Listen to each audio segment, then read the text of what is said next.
For years, Minky Couture has been donating blankets to NICUs across the country. Owner Sandy Henry's grandson was born at 30 weeks, and she placed a mini blanket in her grandson's incubator. We want to help other NICU families with the Heart of Minky program. For every adult-sized blanket purchased, Minky Couture will donate a mini-sized blanket to NICUs across the nation. Thanks to you, we can fulfill our dream to blanket the world. CuriosityStream is the streaming service for people who want to know more. And now check out Curiosity's new series, Queens of Ancient Egypt. When pharaohs held the throne, their wives held the power. We see her taking precedence over the pharaoh, an absolute mastermind. All hail the queens. This is unprecedented. Watch Queens of Ancient Egypt now on CuriosityStream. With monthly, annual, and bundled plans. Find the one that works for you at curiositystream.com. If you really like this episode, please support our podcast by going to patreon.com/truecrimewives and get lots of great extras.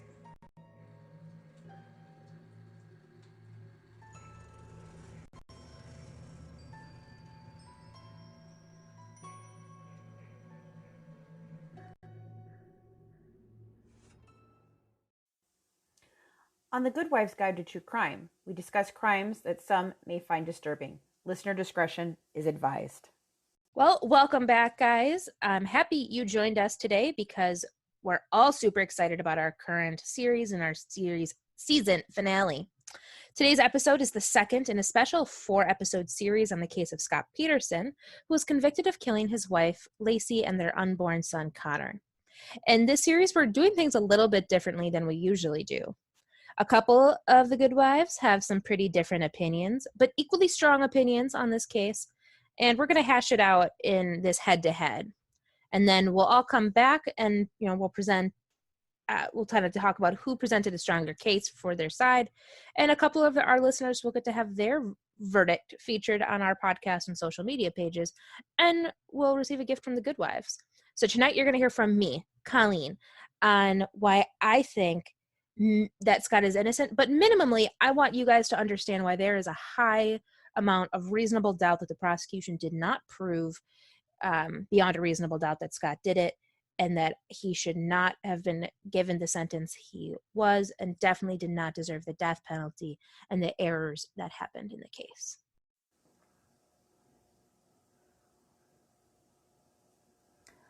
Hey folks, it's time to grab your glass of wine because the Good Wives, Fancy, Colleen, and Christina, are about to serve up another true crime case.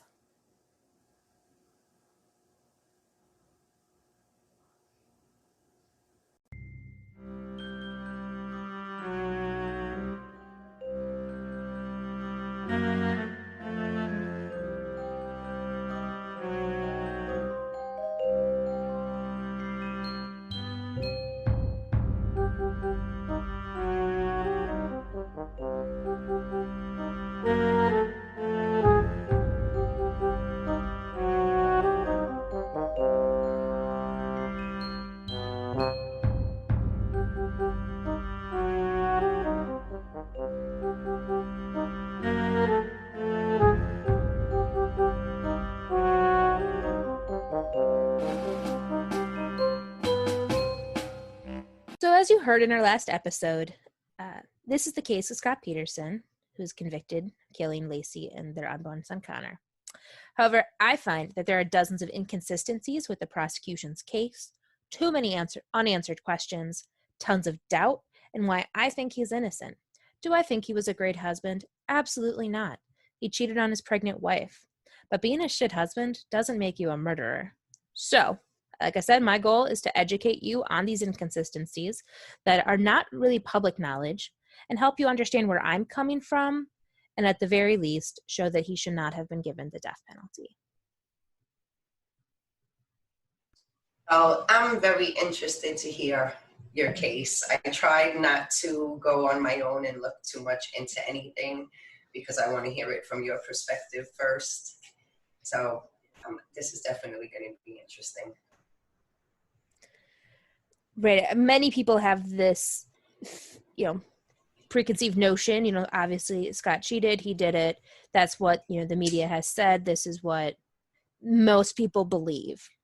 But what most people believe is not the truth. And that's what my goal is to give you guys the facts as they are and not just how they were spun.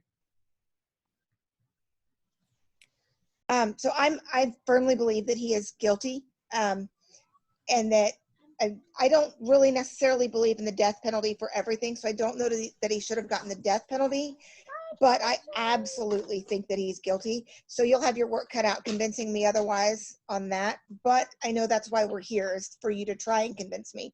So I actually have a murder board in my living room that my kids and I, my teenagers and I put together for different cases. And this is one of them based on your information, Colleen, that my daughter and I are working on putting a murder board together on this timeline to see if we can see any sign of innocence from what you're presenting. So that's awesome. Good luck. Good luck. That's awesome. And so, right, like I know a lot of people feel that he's guilty, and it's going to be hard for me to change most people's minds. So I set the low bar of trying to convince people that he didn't deserve the death penalty, and to question the information that they've heard. So, guys, so Colleen does have a lot of information she wants to present, and unfortunately, we just don't have time for everything she wants to share with us. So when you're done listening today, if you decide that you really want to hear what else she has to say, if she's swaying you in any way, or even if you're just a little bit curious about what else she has to say, what else she wants to present, what else she sees, go onto our comment section here or send us a private message on our group and let us know that you want more. If we get enough interest, then we are absolutely going to create a special episode just for you guys and put it on our Patreon account. We'd be happy to give you more information about that account as well, but you have to let us know that you want it. So pay attention close, take some notes, and let us know what more you want to hear. Don't go anywhere. The Good Wives will be right back.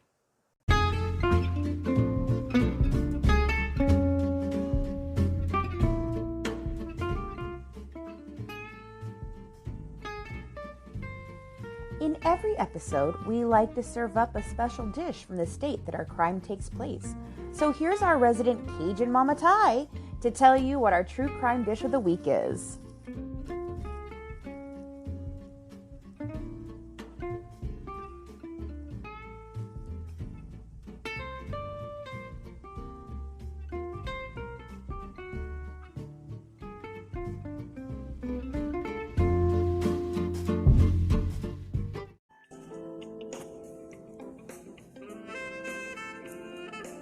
Hey guys, it's me, Cajun Mama Ty, and I am here with another recipe. Yes, the Good Wives are talking about the Scott Peterson case located in California, and I have another California recipe for you. It is California bean dip. So we can do this recipe, eat our chips and dip, and listen to the Good Wives as they debate on if Scott Peterson is innocent or guilty. So excited to get this recipe out to you guys. I'll be back in a few to give it to you. many people have said that they have seen no evidence that Scott is innocent. That's not surprising, because anything that pointed to anyone else other than Scott wasn't investigated, period. But there is evidence that Scott is innocent. You just have to really pay attention and understand it. So I'm going to go through a brief but somewhat thorough timeline of what happened the day that Lacey disappeared and then the days that followed. Because a lot of these timestamps and dates, you guys don't know. So on December 24th, 2002 is the day that Lacey went missing. Starting right away in the morning at 8:40 a.m. to 8:45 a.m., computer activity was shown at their home by Lacey. By 9:30, the exact time is unknown. Scott loads umbrellas into the toolbox of his truck, and this is seen by one of their neighbors, Christine. At 9:46, Martha Stewart discusses meringue on her show. Soon after, around 10, Scott leaves home to go to his warehouse. Now, that Martha Stewart tape does come up in the trial. By 10:18 at the latest, Karen Cervezas puts Mackenzie, the family's dog, back into the yard, and she saw him just running around in the yard, and that's unusual. Her 10:18 timestamp is relied on by a receipt from Austin's Patio Furniture that timestamped at 10:34, and cell phone records showing a call at 10:37. So she's putting this dog back, and it's a pretty precise time. By 10:33, the Medinas, this is the neighbors, I believe, across the street, leave their home. And this time is accurate, established by testimony of Susan Medina, assisted by phone call records. Between 10:35 and 10:50 a.m., Russell Graybill, the mailman, delivers mail. He sees the gate open, and Mackenzie does not bark at him as normal. And this is interesting. And I think we've all seen dogs bark at mailmen, and pretty much anybody driving down the street, walking by the street. Mackenzie always barked at this mailman. Every day, always. So for him, this is why he noted it, because it was unusual. And then at 10:30 to 10:56 a.m., computer activity at the warehouse where Scott is shown. So this is, within the first 2.5 hours of the morning of Christmas Eve. We know where Lacey's at the house. We know that about an hour later, Scott is at his warehouse. Now, around 10:45 a.m., Diane Campos sees a very pregnant woman walking a golden retriever with a white marking down the front of his chest. And she's sure it's Lacey. And she's being harassed by two men, one of whom, Glenn Pierce, Campo has now identified as one of the burglars that was caught breaking into the home across the street. And the men were telling the woman to, quote, shut the fucking dog up. So this is important because people say, well, there's a lot of, pregnant women. But Diana has seen her before. The golden retriever she recognized as Mackenzie, and she's identified one of the burglars that was who had broken into the home across the street from the Petersons. So this is, important note that somebody identified Lacey after Scott was already at the warehouse. Then, at 11:40, Diane Jackson sees the burglary of the Medina's home across the street from the Petersons in progress. 3 men with a van, and they were removing a safe. At 12:54, that's the timestamp of the boat launch receipt at Scott at the Berkeley Marina. So, Scott clearly is in Berkeley, 12:54, far away. Just, an hour before, people had seen Lacey. Now, how far away is Berkeley from the house? 90 miles. So Okay. We're talking 70 miles an hour. You're talking at least an hour and 20 minutes. Right. And that would be, you had enough time to say, there'd be enough time to say, kill Lacey, get everything together, any struggle that would have happened, get her body into, your car, hide it underneath things because he's driving a truck, get to the warehouse, be able to make these anchors, get everything together, back in to the truck, get into the boat launch, put her body on the boat. That'd be an extremely tight thing, especially for a first-time killer. So the timing is already an issue for me. Okay. What do you? Go ahead. I'm sorry, Christina. No, go ahead. Finish your question, and then I'll go. My other question is, you said the neighbor was absolutely sure it was Lacey. I know there's times I've seen my neighbors outside and thought it was one person, and it wasn't. Is it just because she was pregnant that she was sure it was her? And how long afterwards did she say it was her? Because sometimes witnesses are not very reliable. So how can we be sure that she is absolutely reliable? So the neighbor had seen, obviously, Lacey before, and she recognized Mackenzie as well. But that's not the only Lacey sighting that happens this morning. There are 26 sightings of a pregnant woman wearing the same clothes that Lacey was, walking the same dog that this neighbor saw. So Lacey's been seen 26 times in the area around their home, pretty much kind of like taking Mackenzie for a walk. Okay. So, and are those sightings absolutely reliable? Because I know when somebody goes missing, and again, I know I'm making you work for your money here, but I know that like when somebody goes missing or there's been a kidnapping, the FBI will get hundreds of tips of sightings of the missing child or that car or the suspect, and none of them pan out to be true.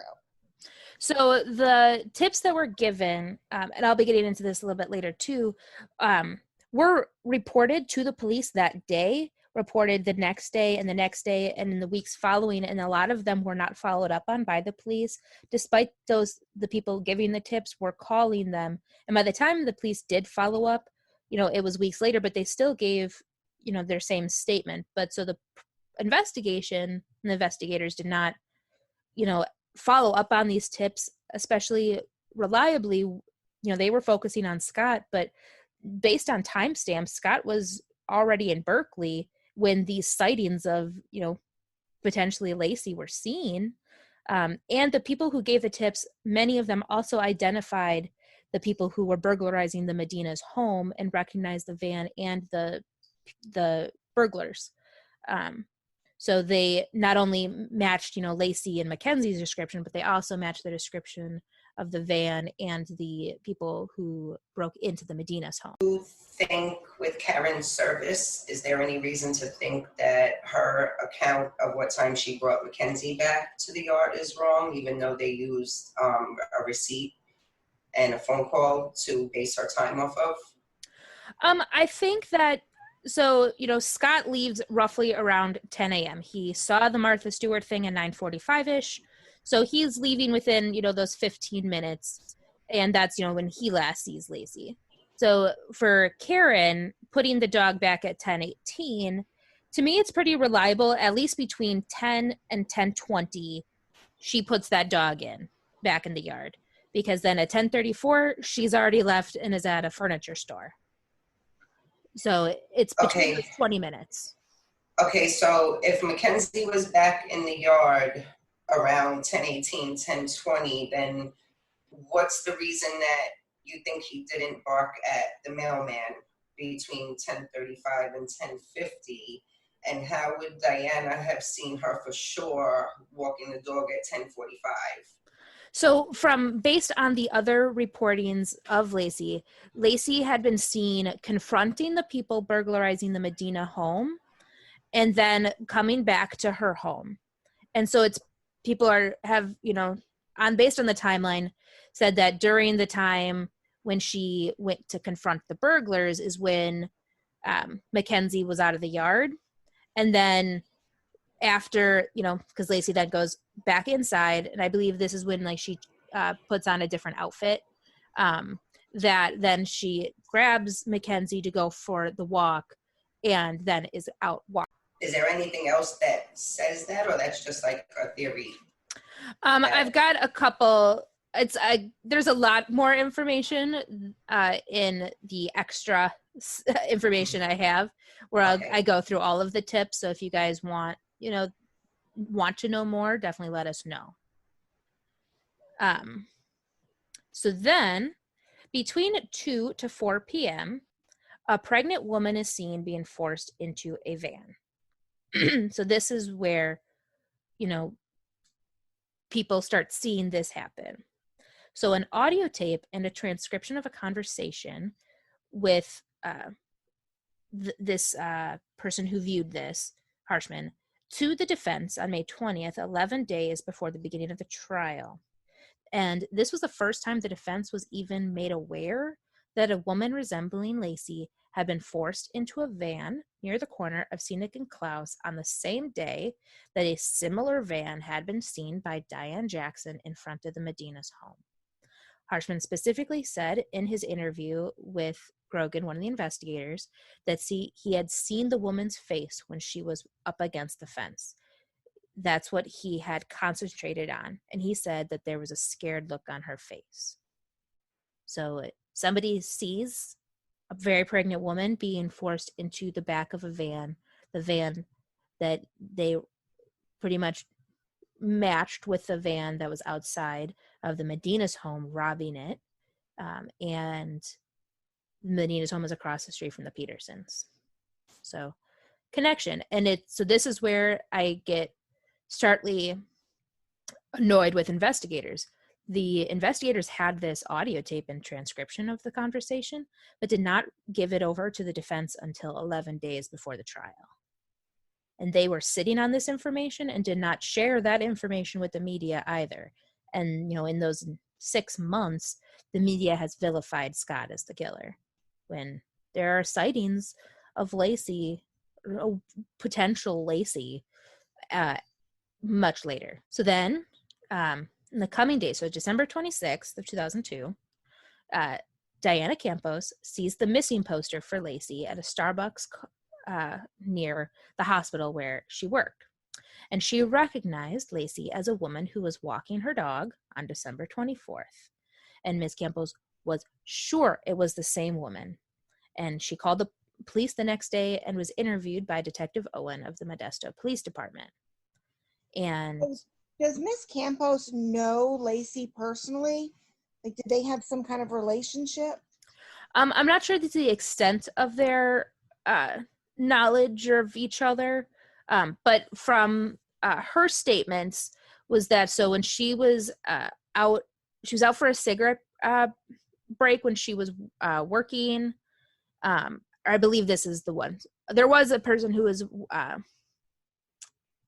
pretty sure it was Diana, that she had gone out for a cigarette break behind the hospital and that she had to walk a certain amount of ways, be off the property. And she literally saw the park where Lacey had been spotted 26 times in that same time period, walking the dog in the same clothes that Lacey was wearing. And it was, she saw her, and I think she was the only one that she had seen. So she was focusing on her. She saw her clearly. And then when she saw this poster, she was sure it was her. And that's why she called the police as soon as she realized that that woman was missing. But I'm not sure to the extent of a personal relationship those two had. Okay, so it's just somebody that she thought she remembered seeing in a park. And then on December 27th, so the next day, Diane Jackson reported to 2 different police officers that she saw the Medina home being burglarized and a safe stolen on the morning of December 24th. Sure enough, when the Medinas returned home on December 26th, their home had been burglarized and a safe had been taken. So that sighting of somebody in that matching van robbing this house and taking a safe matches the crime report of what happened to this home. That is, people have said that van was the same van they saw a very pregnant woman getting forced into. So I'm just curious, what would keep somebody like Miss Jackson from reporting the burglary when she sees it happening on the 24th? Why wait 3 days to reach out to police officers and say something? So I believe she did call it into 911 that day, but due to it being, I think it was because it was a holiday, and because then, Lacey, I think it had been getting lost, and that's why she had reported to 2 more police officers again, because a lot of these tips that had been being given in those 3 days were not being followed up on. And a lot of these people had been calling multiple times because they wanted to make sure that the police knew what they had seen and to try to help solve the case. Because at this time, Lacey is just missing, and it's a pregnant woman missing. So a lot of people are thinking, well, maybe she went into labor and she's stuck somewhere, or there was an accident. So a lot of tips were being given because they wanted to be able to find her to make sure she was safe. Especially, people who are seeing her walking her dog in a park, maybe she tripped and fell or something along those lines. So I would have as an investigator, would have really wanted to follow up on all of those tips right away, that people had seen her in this area, in this park, at this time. That way you could be searching that area looking for her and looking for evidence. But unfortunately, the investigators did not do that. So that's not necessarily her first time reporting the crime. That's just a time she was interviewed or checked up on Yes. again. Okay. Yes. Gotcha. And then, so, moving forward a few months, so at February 12th, 2003, so Lacey is still missing at this time, there is a pre-dawn sighting of a man in a wetsuit steering a motorized raft towards the Bay Bridge that sparked a massive multi-agency effort to explain a report that a raised grave Homeland Security concern. So the reason that this is brought up is that this is around the area of the bay where people had speculated that Lacey, had been dumped. And we know this person isn't Scott. This is a Zodiac style raft, which is just an inflatable boat with an outboard motor. It's named after a French company that makes it. There's no lights. And so they thought it looked really suspicious because it's in, the very, very, very early morning. It's still dark out. And there was no reason that he should have been there. And so a tugboat captain telephoned the U.S. Coast Guard saying that his boat nearly collided with this boat and that it just seemed suspicious. And so the guy had said, the guy on the raft is either incredibly stupid or he was trying to hide something. Now, I bring this tip up because it comes into play in the alternate theory of, and what I think is, the killer, because they confessed that they did this. And so it's important to note that this was a tip that was given. Somebody called in because somebody with a raft. Discover unbeatable deals and convenience at your neighborhood Family Fare supermarkets. Score exclusive deals, earn rewards, join clubs, and clip digital coupons for extra savings all in one place. Our exclusive offers bring savings straight to your card. Explore a wide range of local products that support your community. With easy pickup and delivery options, saving time and grocery shopping has never been easier. Family Fare is all about making your grocery experience easy and affordable and your one-stop shop for all your grocery needs. Family Fare in your neighborhood. CuriosityStream is the streaming service for people who want to know more. And now check out Curiosity's new series, The Real Wild West. Rolling Stone magazine says it's the history of the West they usually don't teach you. The mythology of the West left out a lot of the people. People said they'd never seen a black cowboy. This is the history book, but did you know about these other facts? Watch The Real Wild West now on CuriosityStream. With monthly, annual, and bundled plans, find the one that works for you at CuriosityStream.com. Was acting very suspicious in and near the area where Lacey's body was recovered. Don't go anywhere. The Good Wives will be right back. What if you could be a true crime detective right from the comfort of your own home? Dispatch is an interactive serial mystery that unfolds over several months. Imagine the experience of an escape room in your own home, a new kind of escape called Dispatch. It's a subscription box that's a step apart from everyday entertainment. Better than a book, more engaging than television. Think of it as an immersive mystery where you wear the detective hat. The story begins with your first delivery, or dispatch, if you will. In it, you'll find physical clues that lead you to the web and back to the real world to unravel a mysterious crime. Grab a friend, the whole family, and your thinking cap, and get ready to put your heads together for one mind-bending ride, as additional details are revealed with every package. Head over to our Instagram at www.instagram.com/truecrimewives and click on the link in our bio, then choose the dispatch button to start your own true crime adventure today.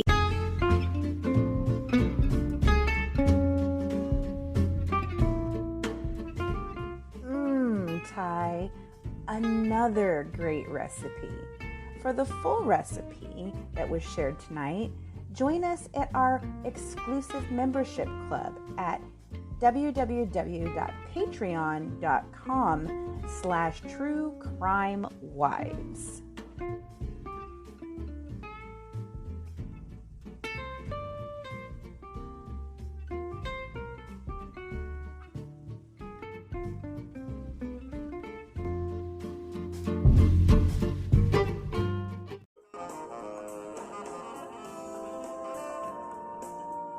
Hey guys, it's me, Cajun Mama Ty, and I am back to give you the full recipe of this Cajun California bean dip. Well, we're going to go ahead and we're going to start out. It's a very easy recipe. It's a recipe you could use for any type of gathering, Christmas, any type of social gathering. It's a lot of people will look at it and think that it's not that good, but my goodness, once you eat it, you can't get enough of it. So I will go ahead and we will start with the ingredients. The prep time is about 15 minutes. You will have to take it and put it in the refrigerator for it to set for about 8 hours. So you want to make sure you make it ahead of time if you're having it for a certain occasion. This recipe calls for 2 cans of white corn, 2 cans of black beans, Italian style salad dressing, ranch style salad dressing, an onion,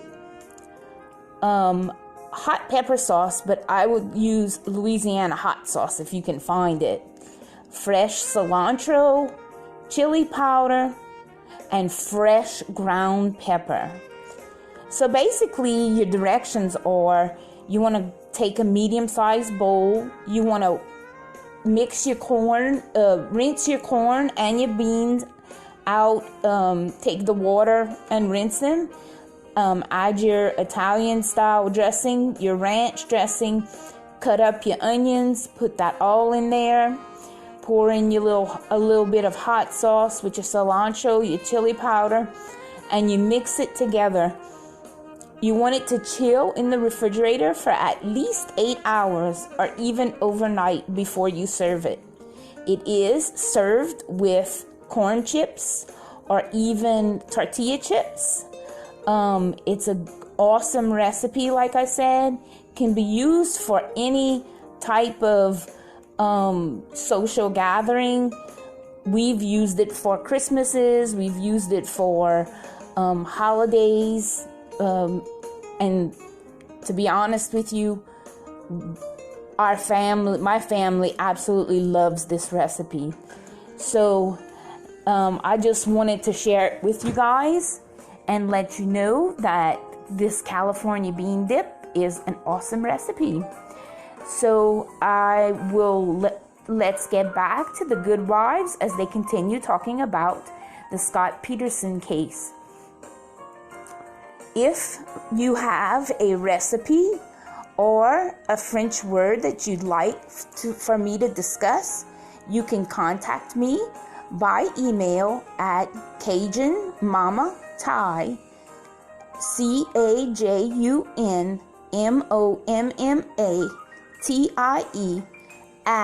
@gmail.com. I'll be looking forward to hearing from you. Let's head back to the Good Wives.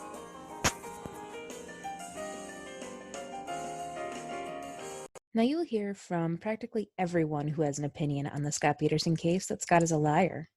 I'm sure you're going to hear it in this upcoming episode as well, but reality is different than what was portrayed. Everyone, including Lacey's family, were on Scott's side until it came out about him cheating on Lacey with Amber and the lies that he told about her. Then they started questioning everything that he had ever said. If he lied about adultery, did he lie about not killing Lacey and Connor? But he never lied about them. He only lied about the cheating. And in the beginning, I don't think he actually thought that Lacey was missing or that she was hurt or dead. I think he probably thought that, oh, maybe she had an accident or maybe she went into labor and is not, around a phone. She's probably okay. She, just an accident, that she's still alive. She's okay. Not that she was going to be missing for 4 months and that she was dead and their son was dead. So, I mean, trying to cover your tracks about cheating on your pregnant wife when you think that she's not dead and she's just alive. And, Lacey knew, but does he want his entire family and friends and the world to know that he was cheating on his wife right before his son was going to be born? No. And again, I don't think he thought that she was actually dead. And as soon as it became clear that he, Lacey wasn't coming back home, they hadn't found her yet, then he told the truth. The media coverage of this case, the coverage made him even worse than it seemed, especially after it came out that he was cheating. People started calling him a sociopath. But Scott had no criminal history, no history of violence or spousal abuse reported or from Lacey's, friends and family. And her family has said if Lacey was being abused, she was a strong woman and confident. That if there was something wrong, she would have told somebody. But she had never said anything to anybody other than how happy they were to have their son. So no, violent history, and no history or active substance abuse. So how do we jump from, man cheating on his wife to sociopath? And it's all because he lied about Amber. And now most of the lies he told do revolve around the cheating. Ones that he told to Amber, and ones that he told about Amber. But Scott didn't lie about all of these things about her 24/7. He even told the truth to cops many times. But he never once lied about the situation surrounding Lacey's disappearance and murder. In terms of the cheating lies, Scott was a terrible liar from the beginning. Amber said she knew he was lying to her even before Lacey went missing, and even confessed he was lying about the cheating. And in their dozens of calls that were wiretapped and recorded by police, he apologized to Amber 67 times, even saying, quote, "I am sorry I lied to you." So let's start with what Scott was telling the police and investigators. How many times do you think it would take to cover up a murder? How many times do you think lies you'd have to tell? 50? 200? Well, Scott gave hours of interviews to the police over months, repeatedly asked the same questions. But he never changed his story in relation to Lacey and their lives and their finances and his whereabouts on the 23rd and 24th. Remember, like I said, Scott's a bad liar. He admits he's a bad liar. But the issue is that Scott did not lie to the investigators about anything other than Amber. Now, investigators, believe and are taught to believe that everything somebody tells them is a lie until it can be proven. And I totally get that. In the medical field, we think the same way. Somebody says they're only drinking, 2 drinks a week, really it's 5 or 10. But until you can prove it. And so everything Scott said was proven to be true in relation to Lacey and her disappearance. And even Detective Bracchini ended up testifying in court that Scott told me a lot of truth. Over 4 months of phone calls, emails, communications that were recorded and documented from Scott to friends, family, coworkers, public, media. Clearly if somebody's going to be lying about murder, they're going to try to cover their tracks, and eventually they're going to lie to their friends or family and slip up, right? You have to try to keep the same story. You're telling it to hundreds of people. Usually that's how you catch a liar, is they slip up in one small detail. But Scott never did. And, one lie that gets said a lot is that when he was arrested, he had dyed his hair to attempt to flee. That's not true. Scott was arrested 4 months after Lacey went missing. The media continued using an old picture of Scott where he was a little heavier and his hair was pretty dark. But while Lacey was missing, Scott's hair became lighter, gradually. Scott told his friend, Mike Richardson, that his hair was lightened because he was swimming in a friend's pool who was Aaron Fritz. And Aaron Fritz did testify that Scott had stayed at his home. Scott wasn't staying much at his house because of the investigation, and he said it reminded him of obviously his missing wife and unborn son. So he was staying at hotels, friends' houses, families' houses, just not at home. I think there was even a period of time where he was sleeping in his car.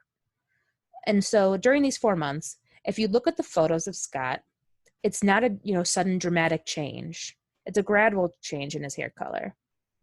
Especially if you've been swimming out California sun and, you're not really caring about grooming, his hair gets longer. He lost 20 pounds over the 4 months. I mean, I can imagine not having an appetite with your wife gone and no idea where she is, if she's alive, and all the fingers are pointed at you. I can also imagine that he had no interest in shaving or grooming his looks during that time. So his beard grew out, his hair gets a little long. These are signs of a distraught spouse who is worried and doesn't care what they look like because they're trying to find their wife, not a fugitive. And over those 4 months, his hair gets lighter and lighter and lighter and lighter. It's not, he just dyed his hair bleach blonde one day and tried to flee. And he, his natural hair color is, just like a mousy brown, sort of like my hair color. And, it looks lighter in, the summer in the sun. It looks darker in the winter.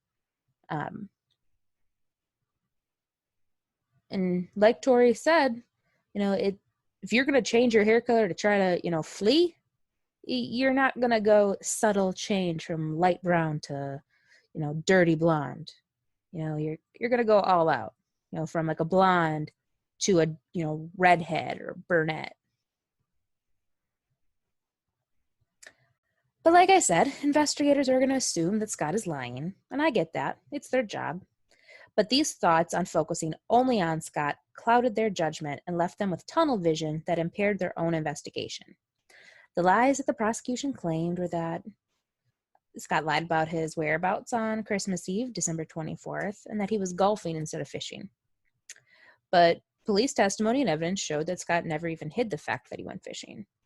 He had told friends that he was planning on golfing that day, a few days in advance. Hey guys, I think, Monday I'm going to go golfing. But he changed his mind, decided to go fishing instead. And I don't know why, but some days I think I'm going to go to the store, and I tell people that I am, hey, Monday I'm going to go to the store. And then I end up going nowhere, or, I decide I'm going to go to the mall instead of Walmart. Home is a place to laugh, learn, and play, and a place where everyone should always feel safe. That's why at Kidda, we believe that protecting children from house fires is everyone's cause. This Fire Safety Month, join us in our mission to help families everywhere learn about fire safety so we can help keep children safe at home and ensure lots more laughs in the future. Learn about the importance of smoke alarms and creating your own home fire safety plan at cause4alarm.org. CuriosityStream is the streaming service for people who want to know more. And now check out Curiosity's new series, The Real Wild West. Rolling Stone magazine says it's the history of the West they usually don't teach you. The mythology of the West left out a lot of the people. People said they'd never seen a black cowboy. This is the history book, but did you know about these other facts? Watch The Real Wild West now on CuriosityStream. With monthly, annual, and bundled plans, find the one that works for you at CuriosityStream.com. And he's a human, he's an adult, so him saying he was going to do something in advance and then changing his mind to do something else, not a sign he killed his wife. They tried to poke holes in Scott's timeline by saying he lied about seeing Martha Stewart's show about those cookies and meringues to make it seem like he never saw that he was just making that up. Well, during the trial, the defense showed the actual episode and the time that it played on TV and how it was a match to Scott's timeline. He was right. He was telling the truth. And along in that timeline, they try to poke holes and say he didn't leave when he said he did. They asked him numerous times, when did you leave the home this morning? Well, 7 different people in court testified as to what time Scott had told them. All the estimates ranged between 9:30 and 10:30 a.m. During the court, it was shown that the Martha Stewart segment aired at 9:48 a.m. So he was still home at that time. Then his cell phone records show that he was in his car driving to his office by 10:08. So he left home at around this time. So he about left home close to 10:30, which is right in the average of what he had told people. The prosecution stated in their closing that, quote, now nobody at 10 minutes to 10 or 12 minutes to 10 says they're leaving at 9:30. And now I call bullshit.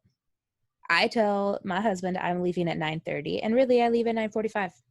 Or I'm going to be home at 6, and then I'm home by 5:45 or 6:15. being off by that such a small amount of time, few minutes, 10 minutes, that's a ridiculous jump to say murder. I'm, never accurate with my times. Literally, ever. Be like, okay, I'm going to be home in a few minutes. Okay, really, a few minutes was a half an hour. It's not like he's saying, I want to be home at 1 and then shows up at 8 p.m. Okay, this brings me back to the dog and Karen's service.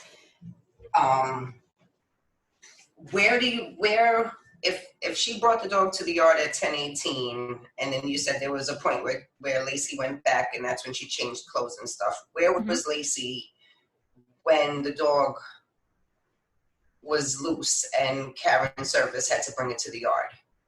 Witnesses said that they saw Lacey confronting the burglars at the Medina home, and that Mackenzie must have gotten away from her at that point or had gotten loose, and then she put the dog back, and then Lacey stops confronting, the burglars, whatever, and goes inside, changes her clothes, because Scott says the last he saw her, she was wearing like khakis,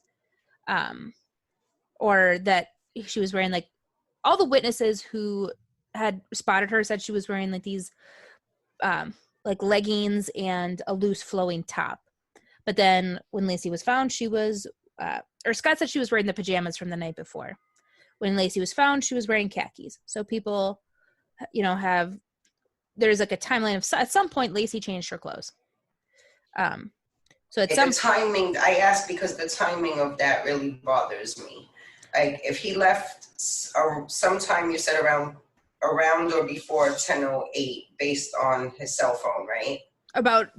Between 9:50 and like 10:05. Okay, so between that time and 10:18, Lacey had left, went to walk the dog, confronted the burglars. The dog got away from her. She went back to the house, changed her clothes, got the dog, and left. And she didn't call Scott or anybody else to tell them about the confrontation that she had. So in that very, very short period of time. That bothers me a lot. So she hadn't gone for a walk yet when she confronted the burglars. She had seen them and went out to question them. So she hadn't gone for the walk yet. So she goes for the walk after she confronts them, and after Mackenzie was brought back into the yard. Then she goes for the walk. And so based on the witnesses, it's that when Lacey returned home after the walk, when the burglars were still there, that's when they grabbed Lacey, because they had seen her again and that they had seen their faces twice and that she could spot them. And the people who were involved in that were wanted men. So that still kind of bothers me though, because she was so it's a tight time, and she had even that. I feel like if I had confronted burglars that I saw, I feel like I would have called somebody, like my husband. Hey babe, you won't believe what just happened. I was looking out the window. So that bothers me also. Right. I think she should have. I mean, maybe she, was planning to. Obviously, we don't know what they said to her at that time. And it is a tight window. It's within a half an hour of things that happened. And then within an hour and a half, after that first confrontation, where this is like the last sighting she has. So it's a very tight window. So that's where, I definitely see where people are like, but it won't, because it's a tight window. But now cops typically will lie to a witness to get them to change their story or slip up in an interview, giving them false details so that way maybe they go along with it, or tell them, I know you did something, to get them to confess. But an issue in this case is that the police didn't lie to Scott. They lied to his friends, family, work, and the public, and even said that they did so to, quote, plant seeds of suspicion. The police told family and friends Scott had purchased life insurance on Lacey after she became pregnant. Not only was this not true, but they already had life insurance. And who wouldn't increase their life insurance and general policy coverage when you're pregnant? They're a well-off couple. They lead a very exciting life. They go on vacations and travel the world and, have, a little bit of, money to enjoy themselves. she's pregnant, very pregnant. They'd been trying for a while. Why wouldn't you want to make sure if something were to happen, especially to Lacey, but Connor lives, that you won't have that money to help, deal with arrangements for Lacey, but then have the money to be able to take care of Connor as a single parent. To me, not unusual to have life insurance, especially when she's that pregnant. The police has suggested to Scott's employer that he may have been embezzling and an internal audit was done. This made him seem like he was a criminal at his job. And yeah, he's stealing money from the company. Well, that audit showed that nothing was found. And they were just lying and trying to cause, more grief, suspicion for the people involved, and wasting time and money. It costs money and time to do that kind of internal audit, especially over time. And when it comes up with nothing, like, okay, thanks for letting me know that we were right about our employee, that he doesn't do anything wrong, but, it made us suspect our employee, made people question how, the character of this man, and then costed the company money to have to do that kind of audit. Another big issue is that Detective Brochini removed information from the reports that were favorable to Scott, which is tampering with an investigation and an active investigation. He spoke with a witness who saw Lacey at that warehouse where the boat was days before she disappeared. This would prove that Lacey knew about the boat and that it wasn't, a secret purchase that Scott was just trying to hide. Well, that didn't fit Brochini's narrative, so Brochini then removed that information from his report. Illegal. It's hiding information that's favorable to the defense, not giving that information to the defense, which impairs their ability to provide an adequate defense, and all because that would show that the cops didn't do a thorough investigation and that they still need to look more, but they had that tunnel vision. And we see that now as well, that we get information from the media that is still misleading in so many things. So that does give you a reason to, or me at least, to look into this a little bit more. Right. And I'm not saying I think he's innocent, but you are giving me something to look into a little bit more. Right. And the fact that the investigators and the prosecution even said, we gave the media false information to sow seeds of doubt about Scott's innocent. And they gave that information to family, friends, employers as well. They lied to the public to get people to try to turn on Scott, not Scott lying to the police or the police lying to Scott to try to trap him. They just spread misinformation purposefully to the public. Blinders. They were sure Scott was guilty, so they were going to make sure all evidence that they could find showed that. And like I said before, they lied about the timeline. They did not follow up with witnesses, dozens of witnesses, because they thought it was Scott, and they were going to do what they had to do to make sure it was Scott, such as removing information from police reports. Okay, I have another question. In terms of them having tunnel vision and only looking at Scott, I know that the other side says that, like, the police, the prosecution, they say that that's not true, that they ruled out all family members, including Scott's dad, and a whole lot of sex offenders in the area. Is that lies?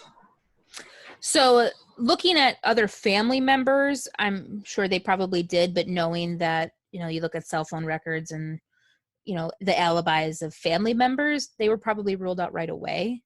And especially given they had no motive. And looking at, local or regional sex offenders, it's a broad scope. You call their parole officers. Have you checked on them today? Where are they? Where are their ankle monitors? XYZ.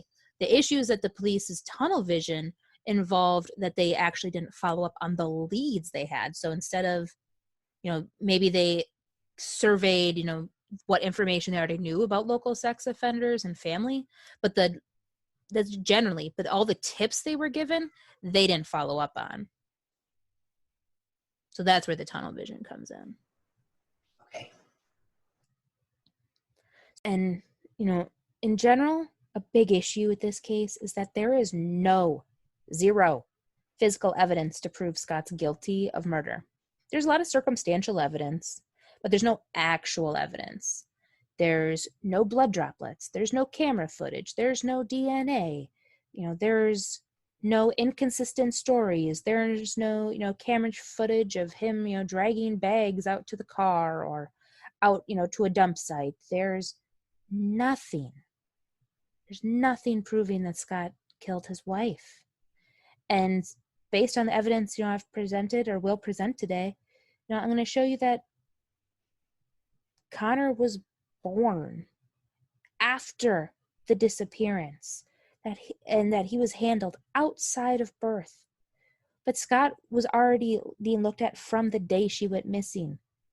So there was no, Scott, put Lacey somewhere and then went back and delivered her baby and killed no, he was already under watch. Somebody else was involved, and it wasn't Scott. There was no actual evidence proving Scott did this. This man is on death row, and thanks to new information and his automatic appeal, the death penalty has been reversed, but it could be reversed itself. And his habeas still hasn't gone through either. But he, actively, he's on death row. But the prosecution did not show a motive. They couldn't prove a timeline. They couldn't even say how Lacey died. Did Scott lie? Yes. Did he lie about Lacey and Connor? No. Don't go anywhere. The Good Wives will be right back. So you often hear and see us Good Wives sipping a glass of wine. And one of our favorite wine clubs is California Wine Club. And we've got a special offer for you.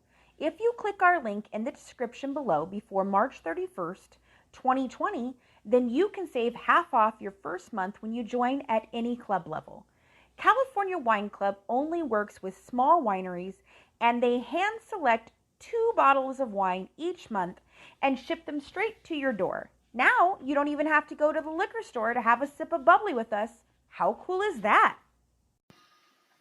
Calling all night owls. When you've got the After Dark munchies, Amigos is here for you to satisfy your late night cravings. Put your hunger to bed with Amigos' new 8 to close specials. Only $5 for 2 crisp meat burritos, 2 cheesy burritos, or 1 of each, for those who can't decide. You heard right. 2 of our favorite late night sellers, crisp meats or cheesies for just $5. Head to Amigos, where flavor never sleeps. As a contractor who works in road construction, you wouldn't forget to wear your safety gear on a job site. And you wouldn't forget to stay away from falling debris. And you certainly wouldn't forget to keep heavy equipment away from trench edges. This is just as important. Never dig without calling 811 first. It's not just about the call. It's about saving lives. Know what's below. Call or click 811 each time you dig. Alliant Energy, powering beyond. We absolutely love hearing from our listeners, and we'd like to invite you to send us a question for us to answer or a case you'd like us to cover. You can drop us an email at goodwivesdish@gmail.com, and we might feature it in one of our next episodes and give you a shout out. Right now, we are also hosting our #LoveWins Scholarship Fund. If you're a college-age student who would like to enter, send us a 30-second video telling us about how you lead with love. Email your entry to us with a little bio about yourself and your educational goals. And if you'd like to learn more about our #LoveWins campaign for peace, merchandise, or donation details, go check out our informational video on youtube.com/murderbydesign. We look forward to hearing from you. So one of the most common assumptions people make about the Scott Peterson case was his inappropriate relationship with Amber Fry was his motive for murdering his wife and unborn son. That was the basic connection the public made. Scott was guilty of infidelity and therefore guilty of murder. He lied to his wife, so he's lying to us. And again, I'm not making, excuses for Scott's behavior, because I'm not. The truth is, Scott was guilty of infidelity, and he told a lot of lies about it. He lied to Amber.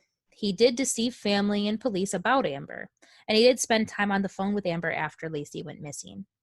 But I'm going to walk you through the claims that the prosecution claimed Scott about Amber and why they're not true. So, I'm going to walk you through both the prosecution's arguments and the facts in the hopes that you're going to come to the same conclusion as I did, and that you're going to see that there's plenty of evidence that Scott had been unfaithful to Lacey and no evidence that it was a motive for murder or that Scott was guilty of the murder. Because the prosecution's argument rested on 3 claims. 1, Scott was very obsessed with Amber. 2, Scott's obsession with Amber increased after Lacey went missing. And 3, Scott wanted freedom from his marriage. I'm going to go one by one for you. The first claim, that Scott was obsessed with Amber. Fact, obsession is defined as dominating or preoccupying the thoughts, feelings, or desires of a person. Obsessive behavior would include relentless calls, over-involvement, stalking, intrusiveness, and unreasonable demands upon time or person. None of these or other obsessive behaviors were ever demonstrated by Scott. They were instead demonstrated by Amber. So between November 19th and December 23rd, this is the time frame that outlines Scott's contact with Amber prior to Lacey's disappearance. So, like I said, they had only been seeing each other for about 2 months. On November 20th, Scott met Amber at Elephant Bar in Fresno. From there, they went to have dinner at a Japanese restaurant, and they spent the night together at a Fresno hotel. During dinner, within 2 hours of meeting Amber, Scott told her the following lies: that he would be fishing in Alaska for Thanksgiving with his father, brother, and uncle, that he would be in Maine with his parents for Christmas, and that he would be in Paris for New Year's in Europe for the month of January on business. And remember that Paris for New Year's. So he told her this back in November, not, made up a lie in January during, Lacey's disappearance. He told her this back in November because Scott did not clear his schedule to be with her for the holidays. He was intentionally making himself unavailable during those times because he was going to be with Lacey. And then November 21st through the 24th, Detective Jacobson testified that there were 5 phone calls between Scott and Amber over these 5 days, totaling 40 minutes. However, Scott and Amber's cell phone records do not confirm this. The only call that has been able to be confirmed by their cell phone records is one 18-minute call from Amber to Scott on the 24th of November. So they're testifying in their deposition of these calls and times, but they're lying because that's not what they have evidence of. And then December 6th, Sean Sibley had lunch with some colleagues and heard Scott was married. So this is the one who had hooked Scott up with Amber. Sean called Scott and asked him whether or not he was married. Scott initially told Sean that he was not, but about an hour later, so just 1 hour later, Scott called Sean back and told Sean the infamous lie that he had been married but that he had lost his wife. Sean gave Scott until Monday to tell Amber. So this is the one people are like, oh, well, he said he lost his wife early December. Maybe he was planning to kill Lacey. But Scott didn't cover his lies very well. He'd seen Amber twice, known her only 16 days, and he's already revealed to be married. In the 1 hour between Scott's calls with Sean, he made up the lie that he'd lost his wife. And this was not a premeditated lie that was part of a murder conspiracy. It was a lie he made up when he was backed into a corner and didn't want to stop seeing the girl that he was sleeping with and just didn't want to have any, fault that he had. He was backed into a corner. He made up an excuse. He didn't want to be in trouble with his friend. He didn't want to be outed to Amber. But so then, this was December 6th. He made this lie and he was backed into the corner. Okay, so he was backed into the corner and said he'd lost his wife before she ever even went missing, right? Yes. Weeks before she went missing. Because Sean found out that he was married. So, the only way he was going to get out of that was to say that, well, they're in the middle of a divorce, which is a common lie, or that he had lost his wife, so that way there would be no more contact about, his wife. He could just say that, oh, well, I lost her. I don't want to talk about it.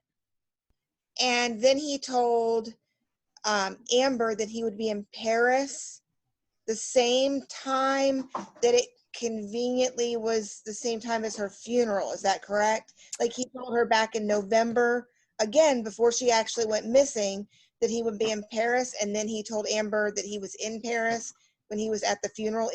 Am I following the timeline correctly? So it wasn't at her funeral. It was at a vigil.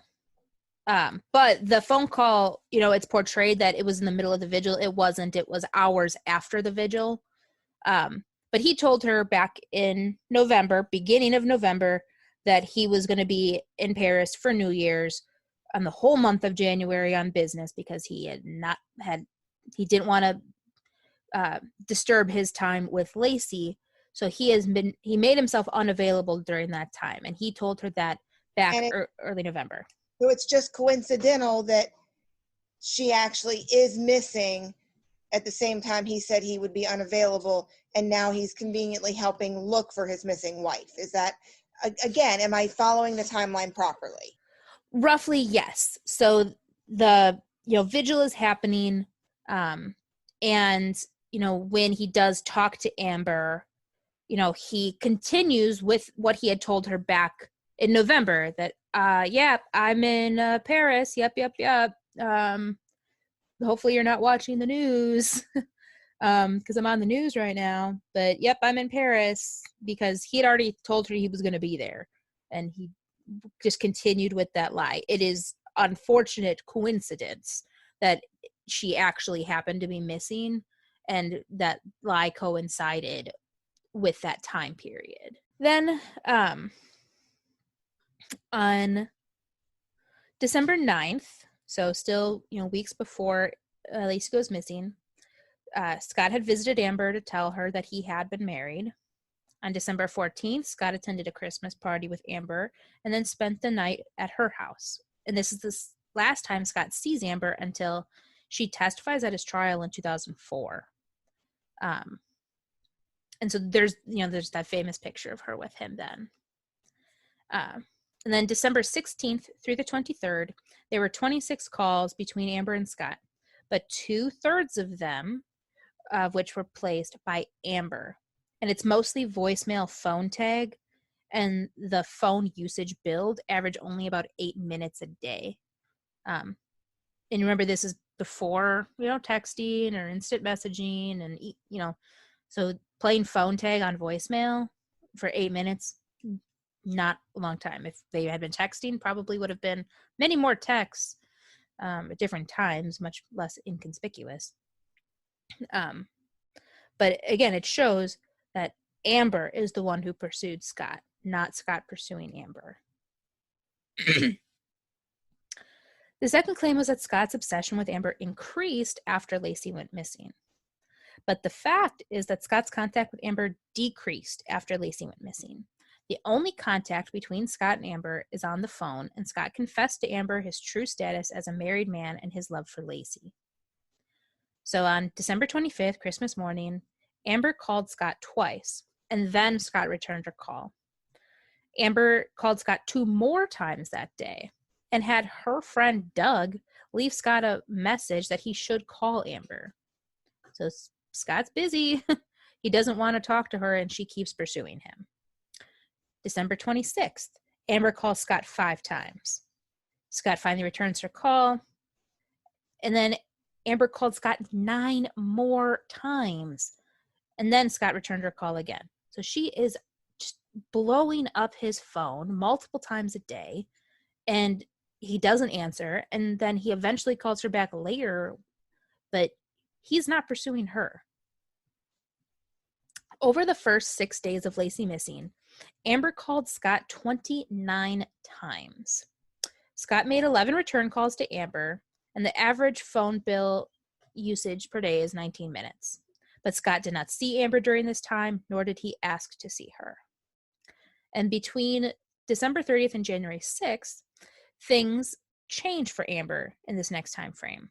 In the early morning hours of December 30th, Amber found out from a friend in law enforcement that Scott was married to the missing woman from Modesto. She immediately called the Modesto police, and by 11 a.m. that morning, the police met with Amber at Radio Shack, where they purchased equipment for Amber to tape her phone calls with Scott. So Amber, tipped off by somebody who works in law enforcement about Scott. So already there's some, questionable legality about that, communication. But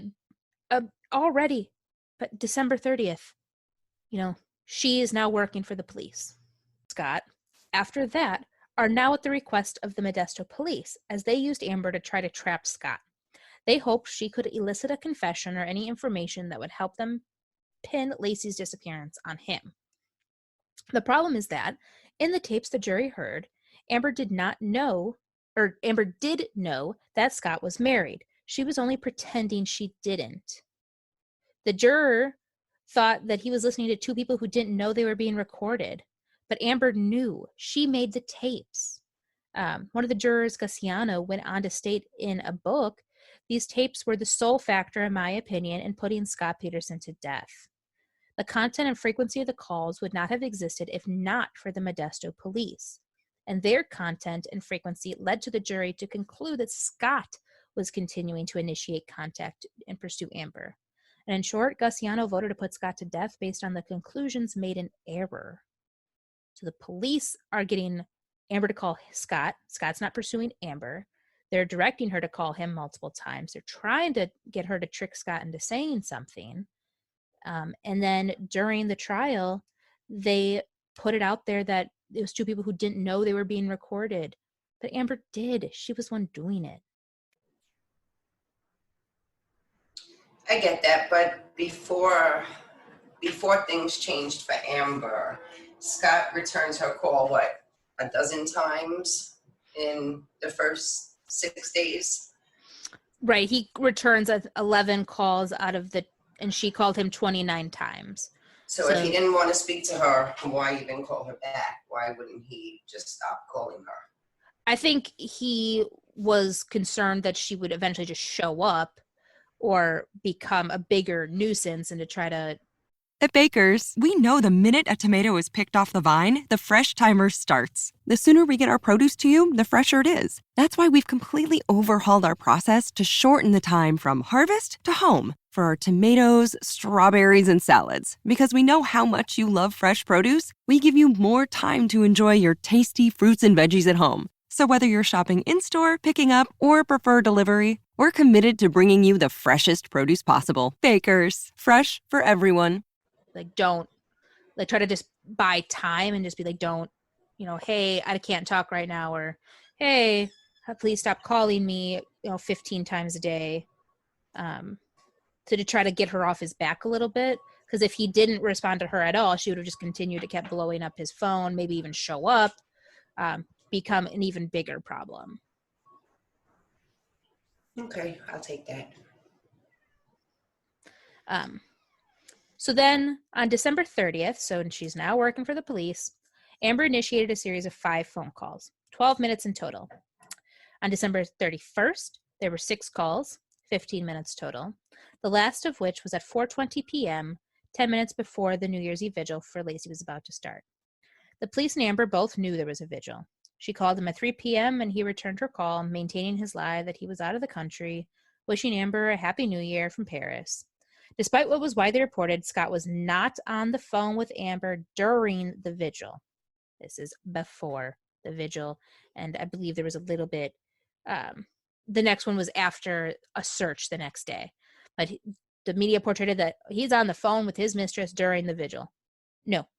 The police and Amber knew there was a vigil, and she called him to try to portray that. She called him, he didn't call her. And they knew that there was a vigil. On January 1st, there were 2 calls, 87 minutes in total, but all after 10 p.m., when the search for Lacey had ended for the day. And this is the first conversation of length that takes place since Lacey's abduction, and Amber goes straight to work for the police. She asked Scott what his New Year's resolutions were. She prompted him to ask her what she's wearing. She asked him to write her, asked him about his feelings for her, and what he wanted to do for her birthday and Valentine's Day. She was doing what she'd been told. keep him on the phone and keep him talking. So she's coaxing, trying to get love and affection. Don't you want to know what I'm wearing? From Scott, not, Scott pursuing her, like, ooh, tell me what you're wearing. Like, it was completely the other way around.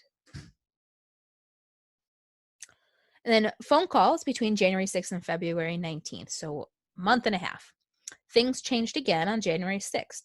Amber came to the Modesto police station, and the police wanted to up the ante. So Amber was being coached to see if she could get Scott to admit he was the husband of Lacey. It worked. Scott's admitted to Amber that he's married and that his pregnant wife is missing. Scott was still unaware that he's being recorded and had no knowledge that Amber was working with the police. Scott confessed to Amber most of the lies he had told her. He spent a lot of time apologizing and answered a lot of questions about Lacey in the effort to bring her home. Scott repeatedly expressed hope in finding Lacey and expressed his frustration with the media and police. And these are some of the quotes that he said from the phone call. Scott said about Lacey, quote, God, I hope she is found alive. I'm going to find her. I would hope that you know me well enough, as does, our families who know that there's no possible way I could have anything to do with this. There are a lot of reports of people who are at least thinking they saw her in the park and walking the street. I do not know where she is. I wish I did. I love Lacey. I loved Lacey, no question. And the day ended with Amber asking Scott not to call her, and he agreed. And so he, when she questions him directly, is Lacey your wife? Who's missing? He comes clean. He apologizes, dozens of times for the lies he told her. But during the entire phone call and in any future communications, he just expresses how much he loves Lacey and that he wants to find her. And he doesn't know he's being recorded. This is just a conversation that he's having with her. He doesn't know. And then there is a call on January 8th where Scott says to Amber, I hope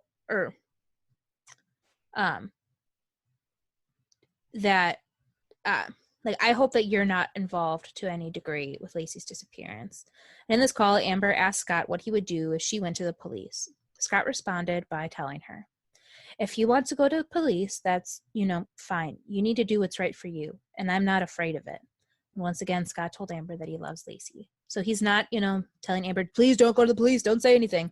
You do what's right for you. I'm not afraid. I cheated on my wife is missing. He's not trying to get her to not go. Could he have almost been, I don't know, kind of calling her bluff on, I don't care if you go to him, I have nothing to hide, thinking that would stop her from going? I don't think so. Because of the phone calls that they did have where he was pretty much just saying, I love Lacey, I want to find Lacey, I always have loved Lacey, I'm gonna find her, I hope she's alive, in the same time, of that phone call, I love Lacey, you do what you have to do, I'm not afraid, I love her. Well, at that point, I'm sure he was aware that the police were interested in him as the main suspect. So anybody in their right mind, guilty or innocent, would want to just put out there that, no, I love my wife, I love my husband, whatever, I want to find them. It would be stupid of anybody to be like, yeah, my wife's been missing for, 2 weeks now, and I had an affair, and that's come out, and the police are looking at me, but screw everybody, let's run off to Barbados, or, whatever. Right. I think, at this time, obviously Amber's been recording dozens of conversations for the police, hours. The police have already wiretapped Scott's phones for other people he's in communication with. And, Amber's trying to coax him to say, don't go to the police, don't tell the police or anything, and trying to get him to say that he did something with Lacey, but he doesn't, I love Lacey. You have to do what's right for you. But I love her. I'm not afraid if you go because I know I didn't do it. And it could be that, from your point of view, but based on his other conversations with her, I think it was, he's already, come out, a few days before telling her everything. I think he knows that he screwed up in that process and that lie, that, he doesn't want to continue that lie. And, if you feel like you have to go to the police, go. Another misconception perpetuated by the prosecution is that Scott told Diane Sawyer in an interview that Laci was okay with the idea that he was unfaithful. Scott told Diane Sawyer that he had told Laci about Amber in early December. He went on to say that Laci was not okay with it, but that it was nothing that would break them up. His exact words were, quote, I can't say that even, she was okay with the idea, but it wasn't anything that could break us apart. And it's hard to go back and piece together where misquoting Scott on this topic started, but the prosecution got the quote wrong in the pretrial motion, using this misquote to call Scott a liar because, of course, what wife would be okay with infidelity? And this mistruth is then repeated countless times by media sources and pundits. This guy's such a liar. He expects us all to believe that his pregnant wife is okay with him having an affair. He didn't say that. He said that it just wasn't going to break them up. But again,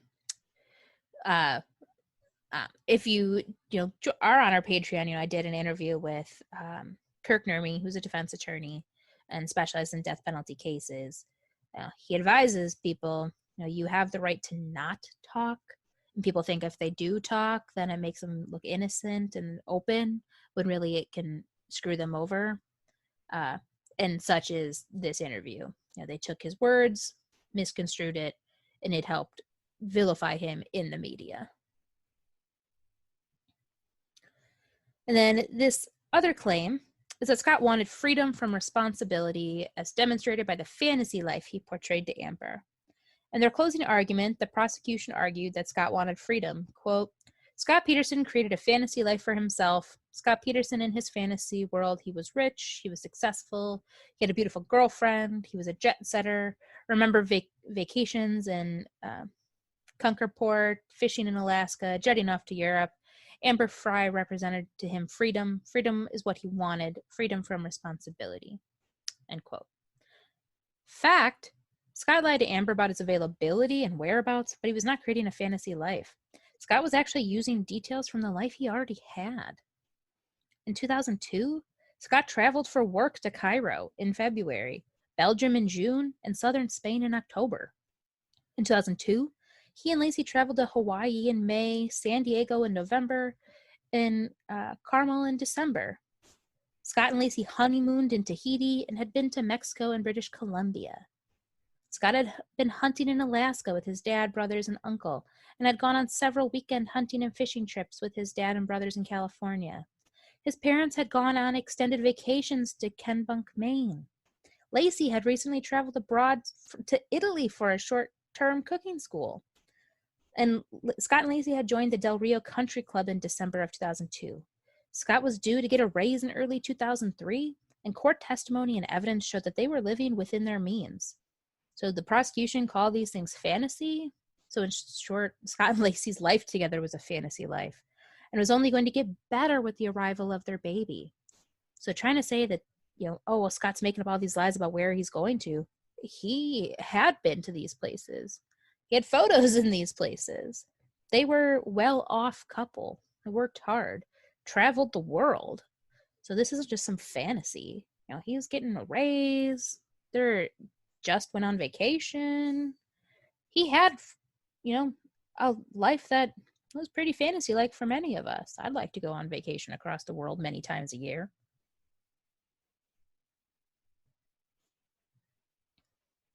But Scott never exhibited any signs of being obsessed with Amber before or after Laci went missing. Amber's own testimony and the court records showed Scott's behavior as nothing more than typical extramarital hookup behavior. Scott never pursued Amber, carried on with her, or saw her after Laci went missing. His constant pursuit was finding Laci and Connor, as evidenced by court testimony, police surveillance, and the wiretaps. Per Amber's testimony in court, Scott never even told her that he loved her. The prosecution itself acknowledged that Amber was not a motive in their closing argument, quote, "Am I standing up here telling you that Scott Peterson killed his wife to go off and marry Amber Fry? You know he was very obsessed with her and lusted after her, and I'm going to show you a number of examples of that. I don't think he killed Lacey to go marry Amber Fry, though," end quote. Not only were Scott's calls with Amber recorded, but all of Scott's calls were intercepted via wiretap. Over 3,000 wiretapped phone calls were intercepted over 2 months. Scott was even being recorded while outgoing calls were ringing and while he was listening to his messages. In all Scott's calls with media, family, friends, and the police, there are no admissions, confessions, or evidence.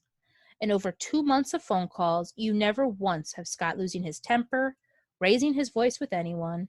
You never hear him panic about the pressure the police are putting on him, and you never hear him bring up his well-being. His concern was always for Lacey. And in the end, all Amber testified was to the 3.5 weeks of sordid sex details and phone calls prodded by the police. Scott had left quite the trail of adulterous evidence, but he was in the courtroom being tried for double murder, and the primary witness did not offer one piece of evidence or motive for murder.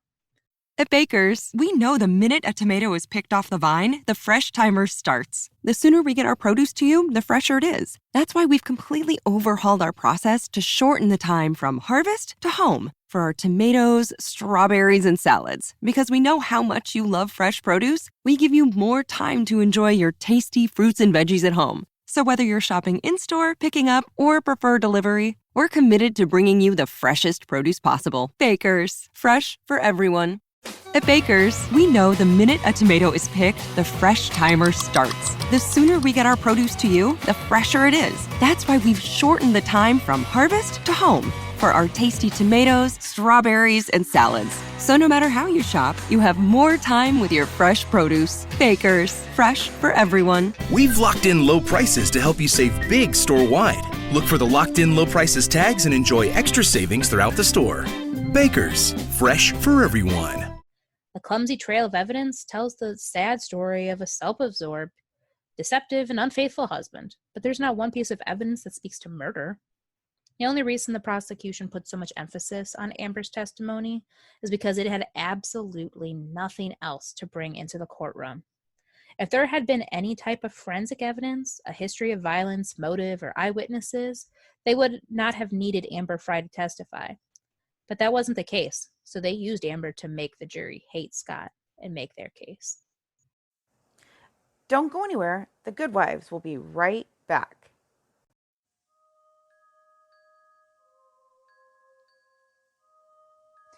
Every great podcast needs a great website. Currently, our mother company, Mad Ginger Entertainment, is building their website using Bluehost. Bluehost is one of the best and most affordable web hosting platforms available. Plans start as low as $2.95 a month, and you can even integrate it with WordPress. So if you need your own website or affordable web hosting, grab our discount link in the description and get your podcast a bigger presence online at low costs.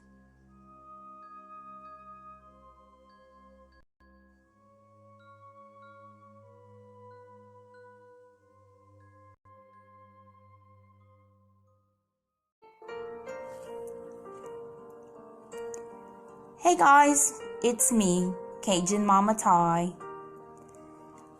I'm a little sad today because what I have today is my French word. But I'm paying homage and paying respect to two women like I did before, Lacey Peterson, which is the case we're talking about right now. But I'd love to pay some respect to her mother, Sharon Roker Gransky. Her mother should have never had to endure the pain that she's had to suffer and the pain that Lacey had to suffer. Sharon was the mother of Lacey Peterson, who along with her son Connor were brutally murdered by her convicted husband, Scott Peterson. After the murder, Sharon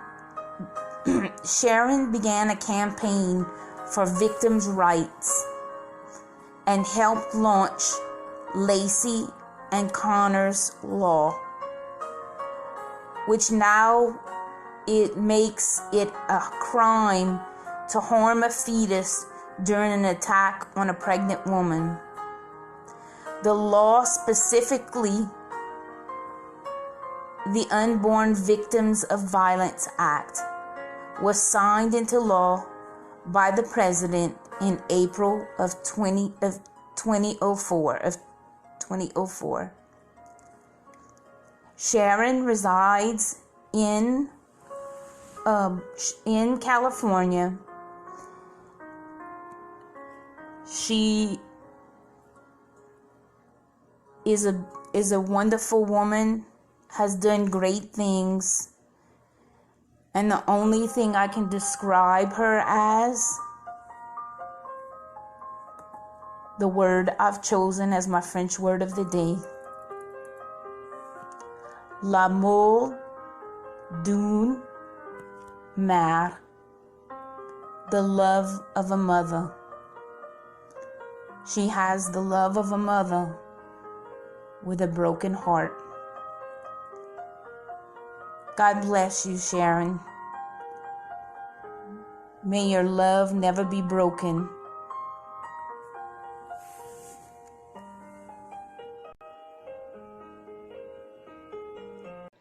So you may be asking, Colleen, if Scott didn't do it, who did? Well, the most plausible answer is serial killer Edward Wayne Edwards. Not only did he commit dozens of heinous murders, but he also framed or attempted to frame others for the murders he committed. He also left a trail of clues encoding his identity, although without suspecting his identity, it would be very difficult to comprehend the clues. And more than 20 people are thought to have been wrongly convicted for the crimes Edwards committed.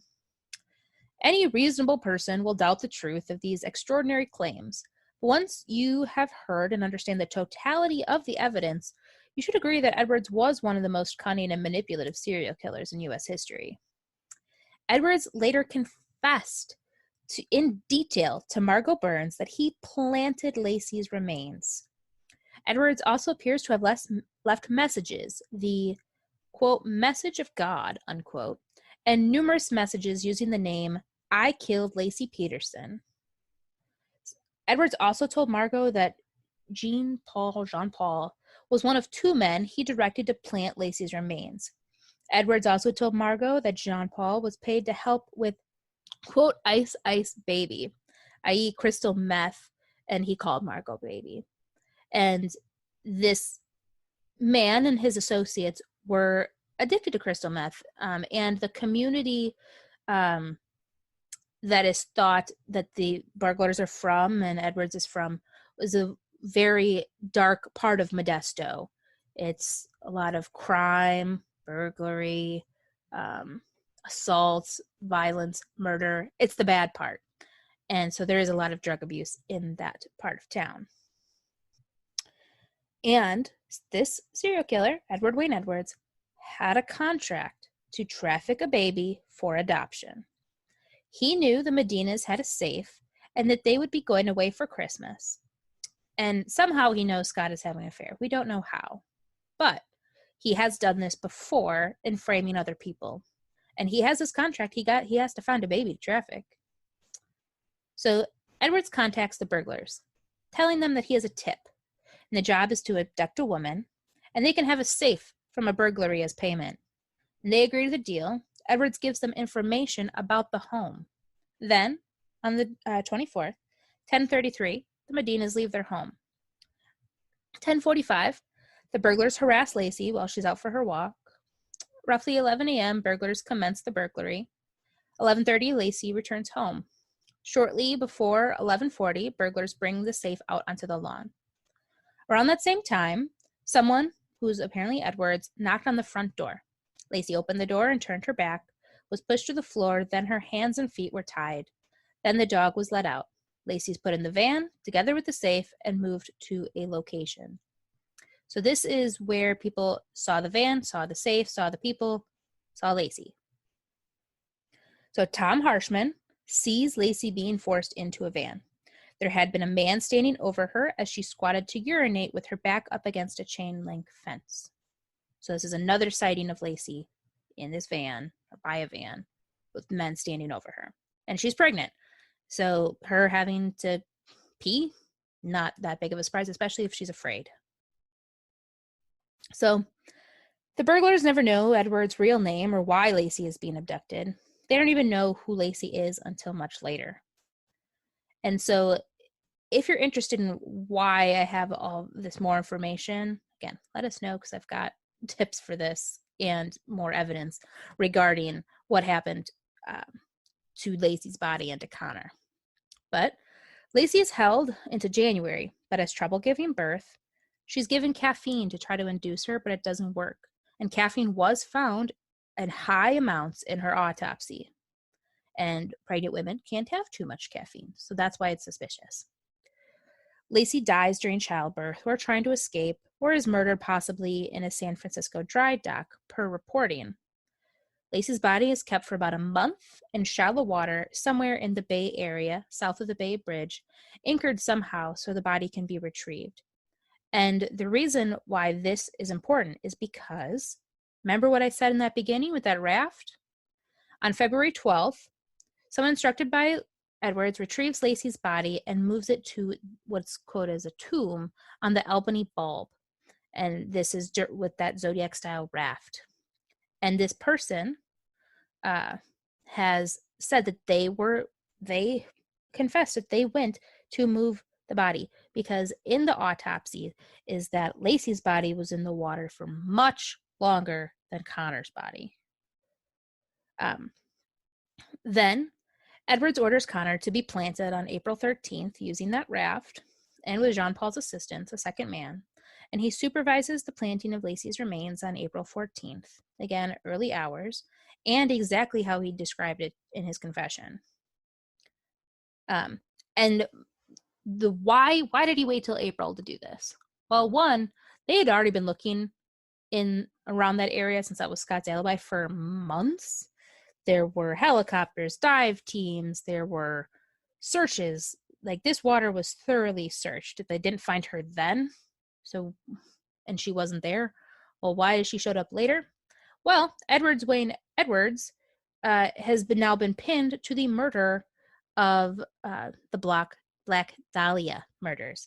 And that news was coming out right around that time. So it's kind of to distract from that news. And then Jean Paul was later murdered because he was talking too much. Edwards is using the name Rabbit to deflect suspicion towards Robert Rabbit Beringer to try to, again, frame somebody else. And again, there's evidence that Connor was handled after birth and that he lived outside of his mother and was handled. And that he wasn't in the water as long as Lacey was. And so there's the reason why it doesn't make sense that Lacey was, underwater by anchors, where Scott said he was for months and no one found her. And, Connor should have, been inside of her. Also, in terms of Lacey's body, the way she was found, no animal does to a human body what happened to Lacey. An animal doesn't do that. And I have a lot of details regarding water current and barometry and weights and Lacey's autopsy, Connor's autopsy. There's a ton of little details, but know that Lacey did not die on the 24th. Connor lived after he was born. And Lacey's body somehow doesn't show up until April. And Connor's body doesn't show up until April either, despite being in the area of where Scott's public alibi was, and had been public for a long time. And I bring this up, people like Colleen, that is so far-fetched, that's so crazy.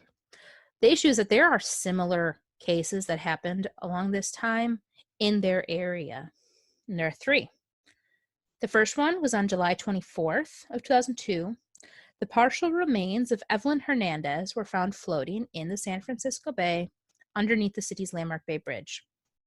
She had been reported missing by her married lover 1 week after she was last seen on May 1st, after picking up her 5-year-old son, Alex, at daycare. Evelyn was 9 months pregnant when she disappeared, and the body of her infant was never found. Her beloved little boy, Alex, was never found either and is still listed as missing. So same year, same, 3-month time span between when she was reported missing and when her body's found. And there's a missing baby and a missing boy. Case 2, Angelina Joy Evans was a 26-year-old and 8 months pregnant when last seen approximately about 12:30 a.m. on May 21st, 2001 in Sacramento. She was in the vicinity of the Fruit Ridge Road and Stockton Boulevard at the time of her disappearance. Witnesses saw Evans get into a pickup truck painted black with primer. Her family said she was associating with a rough crowd at the time of her disappearance. She was a Hiram Johnson High School dropout who left behind 5 children when she disappeared, and she was living in a motel in Sacramento. So she goes missing. She's 8 months pregnant. Lacey's 8 months pregnant, and Evelyn Hernandez, 9 months pregnant. And then the last case, Margot Burns, was 18 years old and about 6 months pregnant in January of 1971 when she was drugged in Sacramento, California, and taken to a whorehouse. She was told that other pregnant women were kept there until they gave birth, and the babies were sold to an attorney in San Francisco. So Edwards confesses to Margot later on that he's the one who did it to Lacey. He has a history of contracts of selling babies, and there are many reports of women pregnant who go missing. The mothers end up either never being found, or the bodies of the mothers are found, but the children are never found. And then when Lacey goes missing, evidence that Connor is handled outside the body, whether or not, he was born alive or he died shortly after birth, then, he's no use to them anymore because they were going to sell him. So, he had to try to find a way to get rid of the bodies because it's useless for you now. And look at all this media attention now is surrounding this woman. Well, we killed her, but the media thinks Scott did it. Let's wait and see when's a good time. When the height of interest is around this case, people really are just waiting to find Lacey and arrest Scott. You wait. So they keep her body, pretty much waited in this tomb to, in a dry dock to wait for the opportune time. And then when the opportune moment comes, she's found right where Scott said that he was. When there had been so many searches there, and underwater searches and helicopter searches, barometry, the wind and the water pressure and tides, it all too suspicious. And if, Scott reports, Lacey and Connor, pregnant Lacey missing on December 24th. I mean, the police have an eye on him then ever since. Connor's born in January. Scott couldn't have done it. Along with our Loved Ones campaign, we are also launching an organization that is tentatively called the Gale Force. The term Gale Force is used to describe a very strong, fierce wind. The acronym GALE stands for Good Apples of Law Enforcement. Usually, when we hear about any incident involving wrongdoing by a member of law enforcement, they're generally referred to as bad apples, which leaves people asking, where are all the good apples? We know they exist, but we don't get to hear from them enough. That's where the Gale Force comes into play. The Gale Force would be a safe space for those good apples to unify and take action against the bad apples. We believe that good outnumbers bad in all aspects of life, and those numbers are where that Gale Force of fierceness and strength come from. When good unifies, bad will always lose. There are issues in the law enforcement profession that need to be rectified, and we believe that the best way to resolve them starts from within. There's what we call the blue wall of silence, which is an informal rule among police officers not to report on a colleague's misconducts or crimes. It's time to tear that wall down. Officers are often punished if they break that wall of silence. An example of this is Officer Carriel Horn, who we've been hearing a lot about recently. Back in November 2006, she stopped another officer from putting a suspect in a chokehold. She was fired after 19 years on the job and lost her pension because she intervened. Also, the stigma that goes along with members of law enforcement seeking out mental health care needs to end. Studies have shown that members of law enforcement are less willing to seek care because of embarrassment and shame. Keep in mind, this is a high-stress profession with a higher suicide risk than other professions. There have also been some studies that indicate that if an officer receives support from their unit, they're much more likely to seek help when it's needed. We believe the good members of law enforcement far outweigh the bad.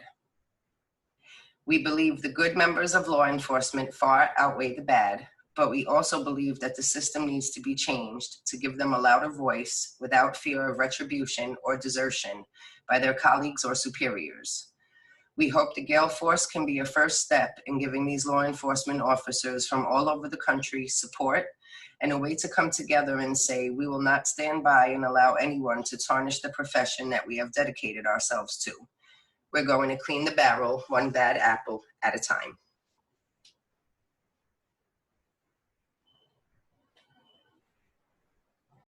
That's my alternate theory. I have a lot more detail regarding their autopsies and why Scott couldn't have been involved, but it's a lot of details. And if you guys want those details, you have to let us know. Comment, share it, email us, let us know. If there's enough interest, might do a special bonus episode for you guys. I will definitely be looking into this a little bit more, just kind of doing my own research. You did give me some things to think about, but you haven't fully convinced me yet, so we'll just have to see. For those of you that feel the same way I do, make sure you come back and check out Fancy's thing next week. I think it's next week, right, guys? Yep. Yes. So check out Fancy's podcast next week on why she believes he is guilty. And then I believe we'll have one more after that where we'll ask you guys a bunch of questions that have come up. So if you guys have any questions also, whether they're for Colleen or for Fancy, make sure you're sending those questions to us so we can get them asked for you. And remember, if the public can be members of a jury, so it's not just about what the lawyers say or think, it's about what you think. The prosecution's job is to show that beyond a shadow of a doubt, reasonable doubt, that the person that they're trying did it. The defense's job is just to show that there is not beyond a shadow of a doubt, that there is reasonable doubt, and that there are holes that need to be answered for somebody to be convicted. So if you have doubt, any doubt, that, well, there are holes here, the prosecution didn't show how he did it, when he did it, why he did it. And, there are issues that happened where Scott would have been unable to commit the crime. That's reasonable doubt.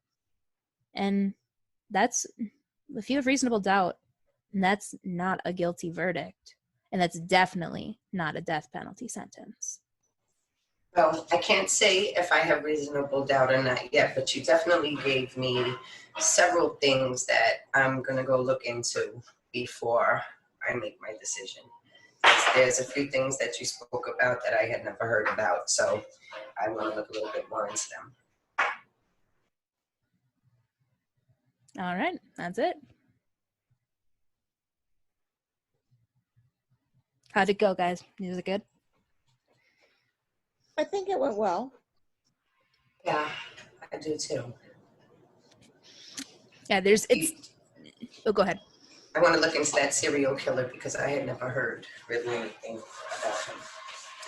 Yeah, I didn't really know about him until I started seeing all the other pregnant women who went missing, and then his confessions, and then I was like, huh? Who you? But yeah, to me, I think one of the most fascinating parts is the autopsies, but it's very, very, very detailed and long process. But I talked a little bit about it with Kirk about what the prosecution did not do and destroyed evidence that can never be tested again, which gives Scott his opportunity in his habeas to show, well, the prosecution didn't allow us to do it. Now we can't. And now, he deserves a new trial because we don't have the opportunity to test that information. So I don't know if you guys were in that conversation or not. So Scott's thing yesterday was his automatic appeal from his original sentence. So automatically in a death row case, an automatic appeal is done, which it's insane that it took 15 years for this first automatic appeal to go through. Even Kirk said that's really obscene and unheard of that it took so long. But Scott's habeas corpus appeal still has not been heard. His habeas corpus will be what would help him get a new trial. So yesterday's appeal, they took off the death penalty, but still guilty verdict. The prosecution does have the, opportunity to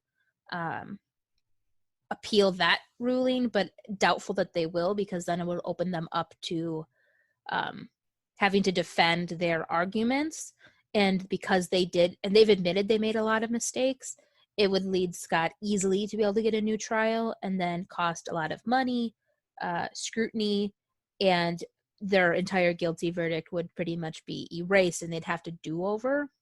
And that would not look good for them. So Kirk said it's highly unlikely that they'll appeal that sentence, but Scott's habeas appeal hasn't been heard yet. And Kirk said based on his habeas appeal, he's got a very high likelihood of having a whole new trial. But it will take, they said, a few more years. I think Scott is 47 or 57 now, so he's got time. And they most likely would not move him out of San Quentin for safety purposes. But he said that that's not up to, the attorneys, prosecution, or defense. It's up to California's criminal justice system on how they would handle that. And it's unlikely he would be moved at this time due to the pandemic. But potentially they might not move him at all until a new trial, is heard in a few years. So. But his habeas is 450 pages long, which I've read, and it's got solid reasoning why Garagos was ineffective counsel, why the prosecution violated Brady laws and didn't disclose information, that there was juror misconduct, tons of things that would, and I believe will get, and Kirk does too, will get him a new trial. Thanks so much for tuning in and dishing true crime with the Good Wives. Don't forget to join our Patreon member club to get the full recipe shared tonight, inside documents and pictures from the case, bonus mini podcast episodes, live YouTube discussion, and an exclusive invitation to our discussion group on Facebook, and get some amazing Good Wives merch. Follow us on Twitter and Instagram at True Crime Wives. And for more inside information, check us out on YouTube at Murder by Design, where we're currently talking about a few different true crime cases, from bullying murders to serial killers. We dish it all. Have a good one from the Good Wives, serving up true crime, one dish at a time.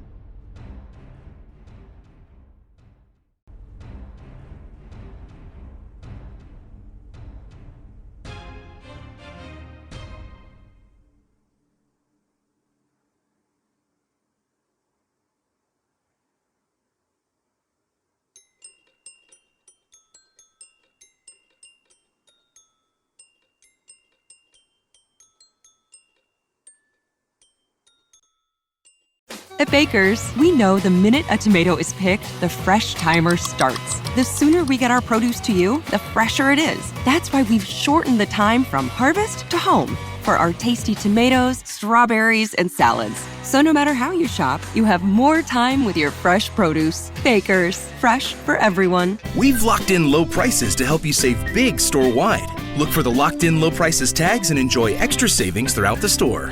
Baker's, fresh for everyone. When you download the Baker's app, you have easy access to savings every day. Get the most out of weekly sales and receive personalized coupons to save on your favorite items, all while earning 1 fuel point for every $1 spent. Baker's makes it easy to save while you shop, whether it's in-store or online, so you get the most value out of every trip, every time. Download the Baker's app now to save big on your next purchase. Baker's, fresh for everyone. Must have a digital account to redeem offers. Restrictions may apply. See site for details.